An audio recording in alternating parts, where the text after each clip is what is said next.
Mrs Chandrawat, स्वागत है सभी का आदर्श एजुकेशन ग्रुप के सेट के ऊपर। आशा करता हूँ सभी प्यारे विद्यार्थी बिल्कुल कुशल हैं, अपनी पढ़ाई को सुचारू रूप से जारी रखे हुए हैं और आपकी पढ़ाई को इसी प्रकार से लगातार जारी रखने के लिए मैं आपके सामने फिर से लेकर हाजिर हो गया हूँ 12th क्लास एजी केमिस्ट्री कृषि रसायन। प्यारे विद्यार्थियों, कृषि रसायन के सिलेबस के अंदर अपन पढ़ रहे हैं लेसन 12 दुग्ध रसायन या डेयरी केमिस्ट्री। डेयरी केमिस्ट्री के बारे में अपनी चर्चा बहुत विस्तार पूर्वक यहाँ पर चल रही है और उसमें दूध के बारे में अपन चर्चा कर रहे हैं प्यारे विद्यार्थियों। तो अपना जो आज का टॉपिक है प्यारे विद्यार्थियों, उसको अपन आगे लेकर चलते हैं और वो है दूध के भौतिक गुण। दूध के भौतिक गुण यानी कि दूध बाहर से कैसा दिखाई देता है, इसके भौतिक गुण क्या क्या होते हैं, फिजिकल प्रॉपर्टीज क्या क्या होते हैं, इसके बारे में अपन चर्चा करते हैं प्यारे विद्यार्थियों। ठीक है, देखो प्यारे विद्यार्थियों, सबसे पहली बात मैं आपसे करूं तो आपको पता है सबको कि दूध जो होता है वो सफेद होता है। दूध क्या होता है अधिकांशतः सफेद। भैंस का दूध आपने देखा है, बकरी का दूध आपने देखा है, क्या होता है, सफेद रंग का होता है। पशु एक है गाय।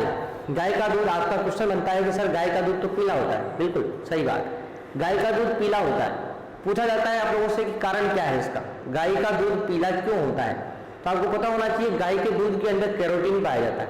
कौन सी प्रोटीन पाई जाती है गाय के दूध के अंदर, कैरोटीन प्रोटीन पाई जाती है और उस कैरोटीन के कारण क्या होता है, उसका रंग पीला हो जाता है।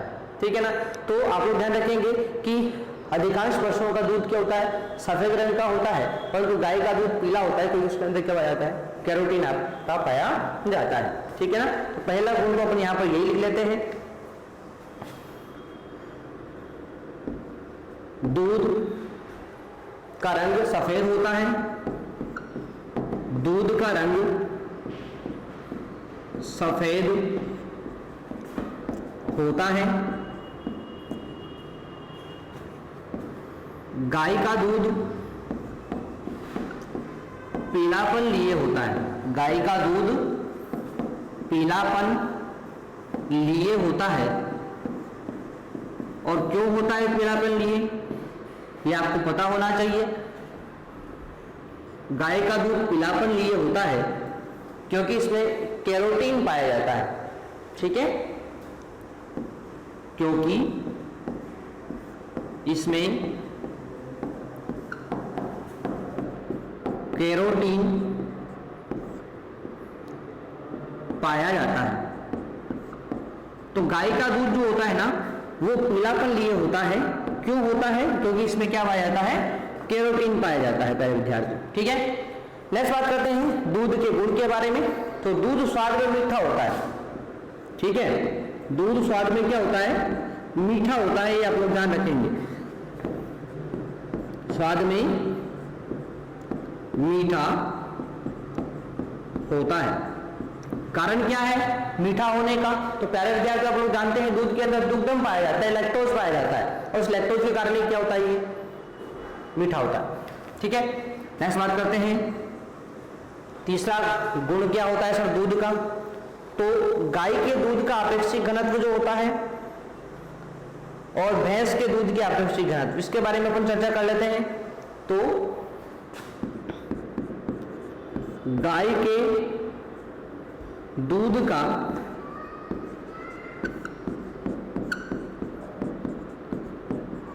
आपेक्षिक घनत्व 1.028 से 1.030 से 1.030 तथा भैंस के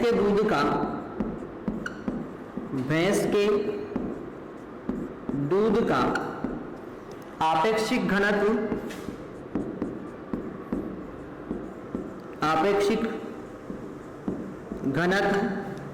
1.032 होता है। प्यारे विद्यार्थियों, आपेक्षिक घनत्व का मतलब होता है वह घनत्व जो जल के सापेक्ष मापा जाता है ना। जल के सापेक्ष जो घनत्व ज्ञात किया जाता है वो आपेक्षिक घनत्व होता है। तो दूध अपन ध्यान रखेंगे, डायरेक्ट एग्जाम के अंदर पूछ लिया जाता है कि गाय के दूध का आपेक्षिक घनत्व कितना होता है, 1.028 से 1.030 होता है, और भैंस के दूध का आपेक्षिक घनत्व कितना होता है, तो थोड़ा ज्यादा होता है, 1.032 होता है, क्योंकि आपको पता होना चाहिए भैंस का दूध थोड़ा गाढ़ा होता है, और इसी कारण इसका घनत्व क्या होता है, यहाँ पर ज्यादा देखने को मिलता है। ठीक है, आगे बात कर लेते हैं अपन। तो दूध का जो उबाल बिंदु होता है, यानी कि जिस पर दूध उबलता है, वो 101 डिग्री सेल्सियस होता है प्यारे विद्यार्थियों, नहीं 101 डिग्री सेल्सियस, 100 डिग्री सेल्सियस से 1 डिग्री सेल्सियस और बढ़ा तो दूध उबलने लग जाता है। ठीक है, तो दूध का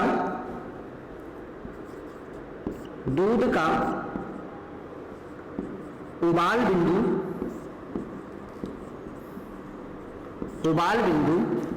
101 डिग्री सेल्सियस होता है। दूध का उबाल बिंदु कितना होता है, 101 डिग्री सेल्सियस होता है, तथा हिमांक बिंदु यानी कि कब ये जमेगा, तथा हिमांक बिंदु माइनस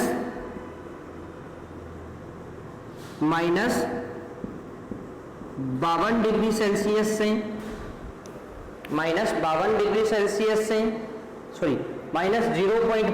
सेल्सियस। ठीक है, क्योंकि 0 डिग्री पर दूध पानी वैसे जमता है, तो अपन क्या बात करेंगे यहाँ पर, माइनस 0.52 डिग्री सेल्सियस से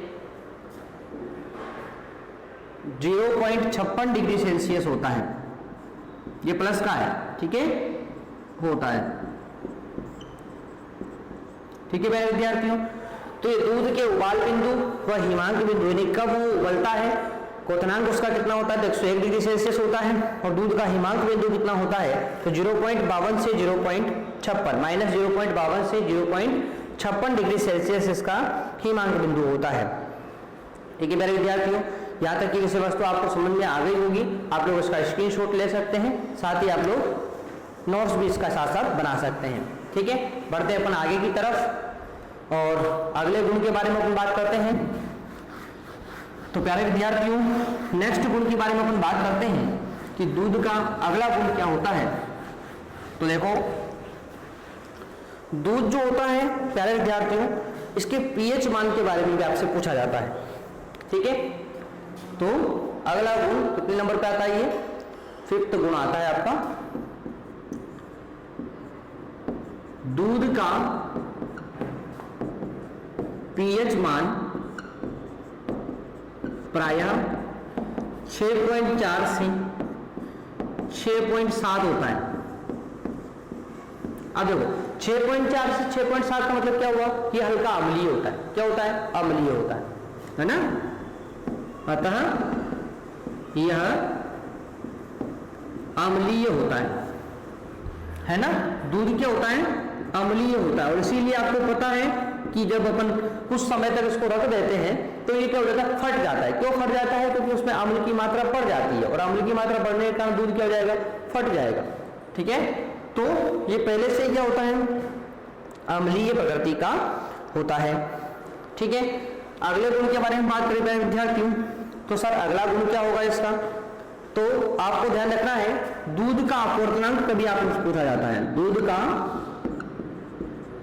अपवर्तनांक आप लोगों से कभी पूछा जाता है, तो आप लोग ध्यान रखेंगे, दूध का अपवर्तनांक 1.3440 से 1.3480 है ना। 1.3440 से 1.3480 होता है, जबकि जल का अपवर्तनांक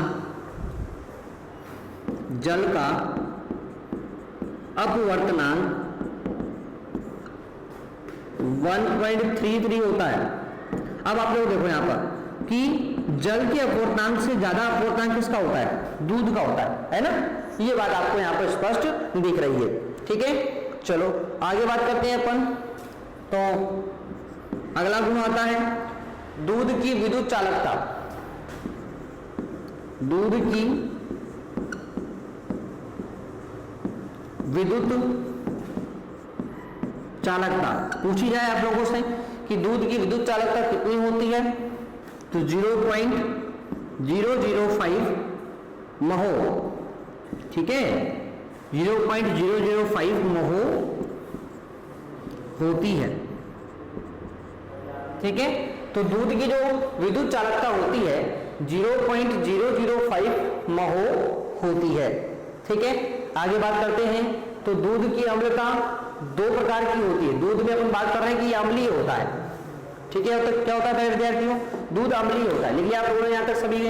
आगे बढ़ते हैं अपन। मैंने आपको बताया अभी कि भाई दूध की पीएच 6.4 से 6.7 होती है। अब 6.4 से 6.7 है, इसका मतलब क्या हुआ कि दूध अम्लीय है ना। अब देखो दूध की जो अम्लता होती है ना, ये दो प्रकार की होती है। एक तो होती है सामान्य अम्लता और एक होती है विकसित अम्लता, ठीक है ना। तो दो प्रकार की अम्लता होती है, इसके बारे में आगे चर्चा करने वाले हैं, ठीक है। चलो आगे बात करेंगे अपन यहां पर। तो अगला गुण क्या क्या होगा इसका, तो देखो पहले विद्यार्थियों, चलो मैं आपको यहां पर बता देता हूं साथ साथ। दूध की अम्लता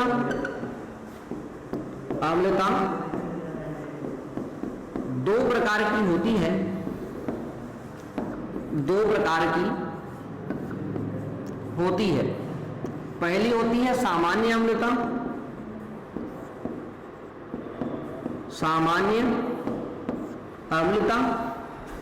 और दूसरी होती है विकसित अम्लता। क्या होती है, विकसित अम्लता यहां पर होती है। सामान्य अम्लता को ही अपन एक और यहां पर बात कर सकते हैं, इसकी जगह अपन प्राकृतिक अम्लता लिखें तो ये थोड़ा सा अच्छा होगा। प्राकृतिक अम्लता और विकसित अम्लता ये दो प्रकार की होती है। अब देखो प्यारे विद्यार्थी, पूछा जाता है प्राकृतिक अम्लता किसके कारण होती है, विकसित अम्लता किसके कारण होती है। तो प्यारे विद्यार्थियों, प्राकृतिक अम्लता का कारण होता है CO2, साइट्रेट्स, एल्ब्यूमिन, केसीन, फास्फेट, ये सभी यहां पर होते हैं, ठीक है ना। तो उसमें लिख देता हूं मैं, प्राकृतिक अम्लता का कारण CO2, साइट्रेट्स,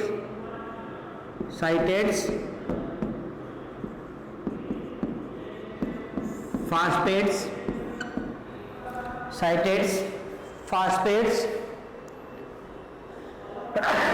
सॉरी विद्यार्थी, केसीन, एल्ब्यूमिन,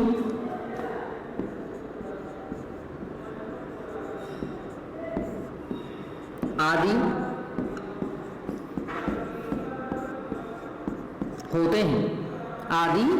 होते हैं, ठीक है। और आपसे पूछा जाए कि दूध की प्राकृतिक ताजे दूध में कितनी अम्लता पाई जाती है, तो ताजे दूध में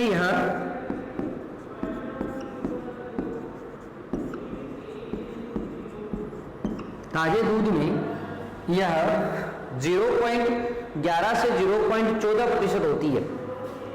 0.11 से 0.14% होती है, ठीक है मेरे विद्यार्थियों। तो ये प्राकृतिक अम्लता के बारे में बात हो चुकी है, दूध की अम्लता के बारे में बात हो चुकी है। दो प्रकार की होती है आपकी, एक तो होती है प्राकृतिक अम्लता, दूसरी होती है विकसित अम्लता, ठीक है। आगे बढ़ते हैं, अगले गुण के बारे में बात करें सर, तो दूध के अंदर अगला गुण कौन सा देखने को मिलता है प्यारे विद्यार्थियों, अगला गुण है दूध का गाढ़ापन। दूध का गाढ़ापन, तो देखो दूध का गाढ़ापन जो होता है वो 68 डिग्री फ़ारेनहाइट पर 1.5 से 2 सेंटीपॉइंट होता है। 68 डिग्री फ़ारेनहाइट पर 1.5 से 2.0 सेंटीपॉइंट होता है। कितना होता है? 1.5 से 2.0 सेंटीपोइज होता है। और यहां पर जो होता है दूध में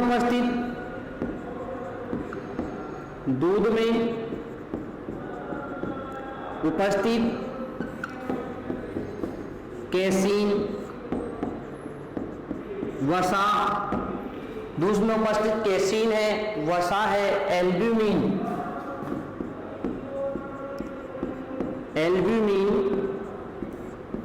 आदि इसके गाढ़ेपन को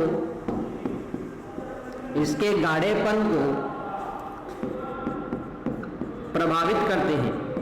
यानी आपसे पूछा जाए कि दूध का गाढ़ापन किस पर डिपेंड करता है, तो वो करता है कैसीन, वसा और एल्ब्यूमिन की मात्रा पर निर्भर करता है। तो ये सब अपन ने पढ़े हैं यहाँ पर दूध के भौतिक गुण। कुल 9 भौतिक गुण अपन ने यहाँ पर पढ़े हैं जो आपको एज इट इज याद रखने हैं। डायरेक्ट आप लोगों से एग्जाम के अंदर पूछ लिए जाते हैं, तो आप लोग उसको ध्यान रखेंगे। ठीक है मेरे विद्यार्थियों, चलो तो ये था अपना दूध के भौतिक गुण। आशा करता हूँ सभी प्यारे विद्यार्थियों को ये बातें बिल्कुल समझ में आ गई होगी यहाँ पर। ठीक है, चलो बढ़ते हैं अपन अगले टॉपिक की ओर। और प्यारे विद्यार्थियों, अगला टॉपिक आता है दूध का वैधानिक मानक।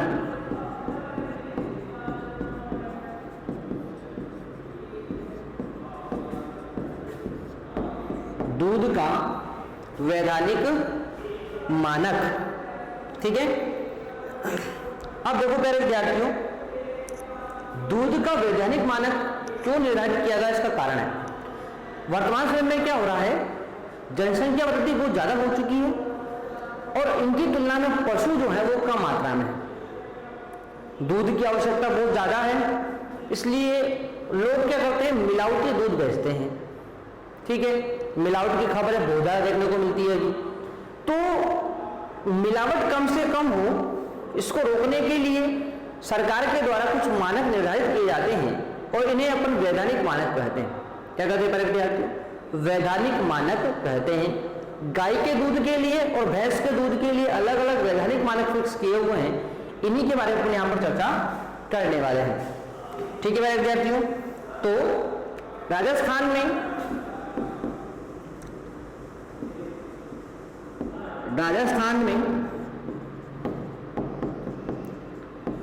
गाय के दूध, राजस्थान में वैधानिक मानक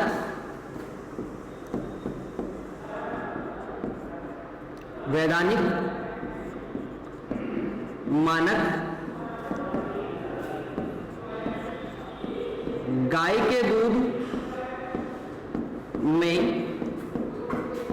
वसा, गाय के दूध में वसा 3.5% तथा 3.5% तथा वसा रहित ठोस पदार्थ, वसा रहित ठोस पदार्थ 8.5% होते हैं। कितने होते हैं मेरे विद्यार्थियों? 8.5% होते हैं। ये किसके लिए है?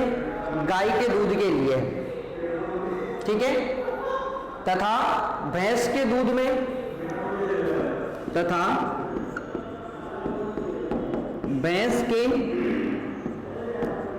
में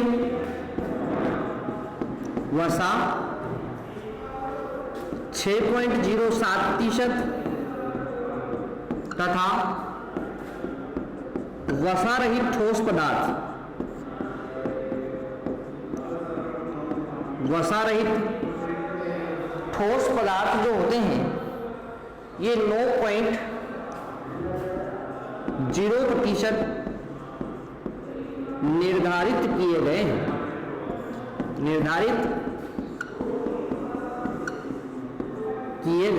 ठीक है ना। तो ये वैधानिक मानक है प्यारे विद्यार्थियों, यानी कि गाय के दूध में वसा कितनी हो?